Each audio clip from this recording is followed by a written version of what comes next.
మనం అందరం గుడికి వెళ్తాం, భగవంతుడి ముందు కూర్చొని చేతులు జోడిస్తాం, కావాల్సింది కోరుకుంటాం. ఎప్పుడైనా ఆలోచించారా దేవుడికి ఏమనిపించుంటుందో?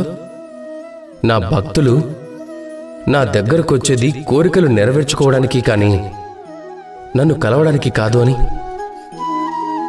అందరూ గుడికి వెళ్తారు, తమ తమ కోరికలని దేవుడి ముందు పెడతారు. ఒకవేళ వారి కోరికలు నెరవేరకపోతే నిరాశ చెందుతారు.